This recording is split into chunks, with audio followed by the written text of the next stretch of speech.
you all for your practice.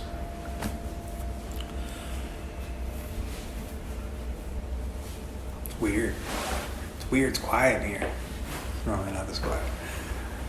Okay, so some weeks I feel like there's some topics that are a little heady and kind of hard to understand at first, and that's because they are a little hard to understand. And that's because I really feel like this is a practice of direct experience and not one of any kind of belief or dogmatic understanding. But it does take some level of understanding in order to know exactly what we're doing here. So in that, I'd like to kind of go back to the basics a bit with this talk, and for the next few weeks it's going to be a series of talks on the Satipatthana Sutta. So tonight I want to give just a rough overview of what the Satipatthana Sutta is and where it comes from, and give an overview of each foundation in that sutta. So what is the Satipatthana Sutta? Jack Kornfield says that the Satipatthana Sutta is a map, a teaching, a path, and a guide to cultivating profound mindfulness and insight. It's a timeless invitation to explore the depths of your own consciousness, which sounds pretty interesting, but it doesn't really give us many answers. We're all familiar with the word mindfulness, I think, and the Satipatthana Sutta is the discourse on the establishment of mindfulness. This practice of mindfulness that's so widespread now, it's very popular these days. You see, things like Mindful Magazine. They have Mindful Recovery. There's mindfulness this, mindfulness that. You can't turn around without seeing the word mindfulness somewhere. But this practice actually started 2,600 years ago, and it started with this particular sutta. It really didn't gain much momentum in the secular world until 1979, and that's where it kind of got the boost to put it where it is today. And that's because in 1979, John Kabat-Zinn, who is a Buddhist practitioner, was working in the medical field and working with chronic illness. And being a Buddhist practitioner, he thought that mindfulness might be another powerful tool in the toolbox to deal with some of the things that people with chronic illness and chronic pain were experiencing. And so he devised this practice of mindfulness-based stress reduction, which is an 8-week program based on the sutta with some slight changes.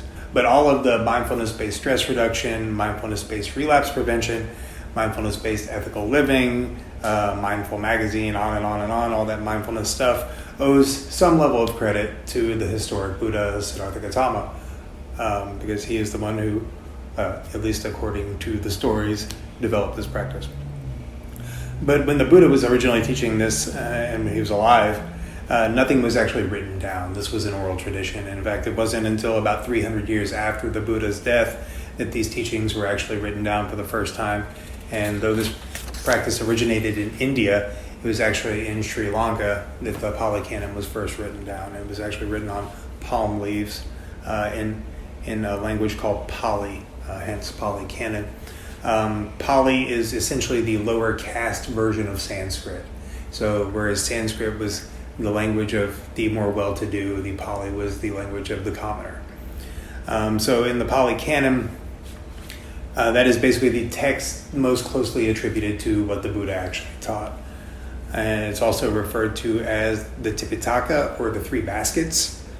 And the Pali Canon is actually broke into 3 separate baskets. The first is the Vinaya, which is basically the code that the monastics were to live by. The second is the suttas. The suttas are found in the second basket. And in the third basket is what is known as the Abhidhamma, which is essentially a commentary on Buddhist psychology. So in this particular sutta, it's found in what is known as the Majjhima Nikaya. The Majjhima Nikaya is what is known as the middle-length discourses. So obviously if there's middle-length discourses, that tells us that there's also short discourses and long discourses. This particular one, as I said, comes from the middle-length discourses. It's actually the 10th discourse in this particular collection. And so if you wanted to, you can go online. We're very fortunate that we have the internet now, and because the Pali Canon is like a very weighty tome. It's like 57 volumes when they've originally translated it. But you can get the whole Pali Canon online at places like Access to Insight or Sutta Central. And if you were to go on there and just search for MJ10, it'll take you directly to the sutta. So if you wanted to kind of nerd out on it and get all the ins and outs and details and all that neat stuff like I do pretty frequently to write these talks, it's a good place to do that. Like I said, while this practice is 2,600 years old, this word mindfulness is a fairly new word. In the Pali Canon, there was no word for mindfulness. There was a word, sati. And in the late 1800s, a husband and wife team of scholars named the Rhys Davids went to India and set about translating the Pali Canon. And when they came across this word sati, they translated it to mindfulness. But at its core, what it really means is something more like to recollect or to remember or a memory. Sati means to recollect, and this word patthana means something like the ground or foundation. So Satipatthana literally translates to remember the ground. So this sutta is essentially what I would call like the OG handbook for how to practice mindfulness in a methodical, proper way. And so the whole point of this sutta is that it's for the establishment of mindfulness. And in that, we get all the instructions on how to do it. It's laid out in a very progressive way so that each foundation builds towards the next. And it starts like this. This is directly from this particular sutta. It says, "Thus I have heard," and that's how like 99.9% of these suttas start, because, as I said, it was an oral tradition, so there was nothing written down at first. So, "Thus I have heard." At one time, the Blessed One was living in the Kurus at Kamasadama, a market town of the Kuru people. And then the Blessed One addressed the bhikkhus being monks. But in this case, when we're talking about the Pali Canon and we're talking about these teachings, since we're not monastics, bhikkhus can just mean any of us at this point. Then the Blessed One addressed the bhikkhus as follows: "This is the only way, O bhikkhus, for the purification of beings, for the overcoming of sorrow and lamentation, for the destruction of suffering and grief, for the reaching of the right path, for the attainment of nibbana, namely the 4 foundations of mindfulness." So, as I said, there are 4 foundations of mindfulness. And these foundations are as such. They are the first being breath and body. The second is what is known as Vedana, or feeling tone. Rob would recognize this hedonic tone, valence. The third is mindfulness of mind, or chitta, as it's called in Pali. And the fourth is mindfulness of dhammas.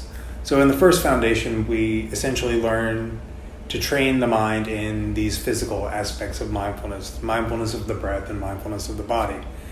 And then I think that's very important, especially in our modern world, because and I'm guilty of this too. A lot of the time I'm just living here. Like I forget that a lot of this is here all the time because there's so much going on out here that is causing me so much turmoil that I just live in this thing, and it causes me a lot of stress most of the time. So this practice of just connecting with the breath and connecting with the body is a good way to just center ourselves and to become grounded in the present moment. And that's essentially what this whole practice is about, is just reconnecting with the present moment. It's really easy to get lost in thoughts and regrets of the past or worries about the future, anxiety.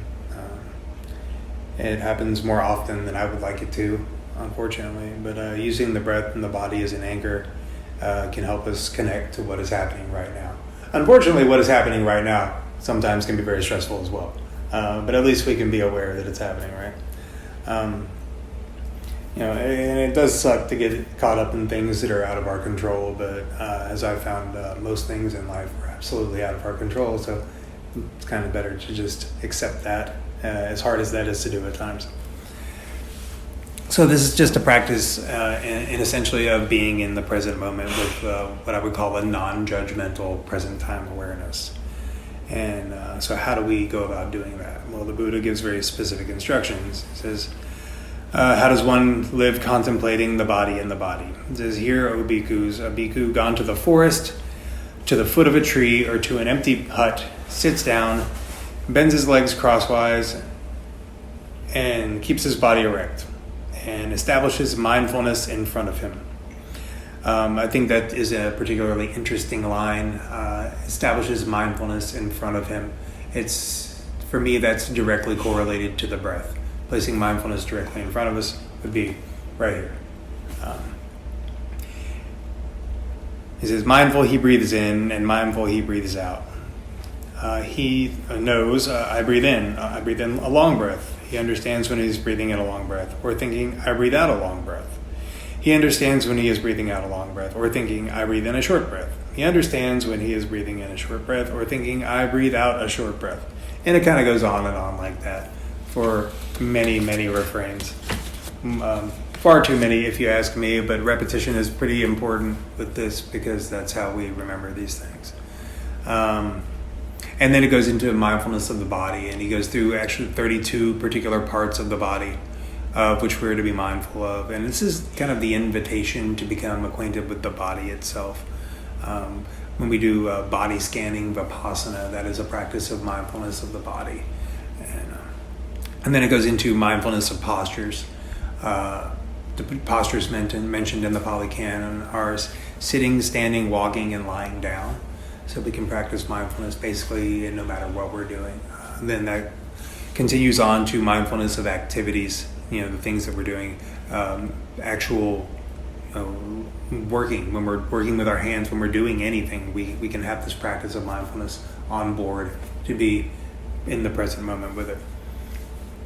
And then he goes on to talk about the foulness of the body, mindfulness of the foulness of the body. And this is where he gets into those 32 parts of the body, and he goes through everything from the body hair to the skin and the spleen and feces and urine. And it's pretty graphic, but it's pretty important. And this actually, the foulness of the body is a good meditation, is what they would recommend for the monks when they were having lustful thoughts. They would recommend that they meditate on the foulness of the body.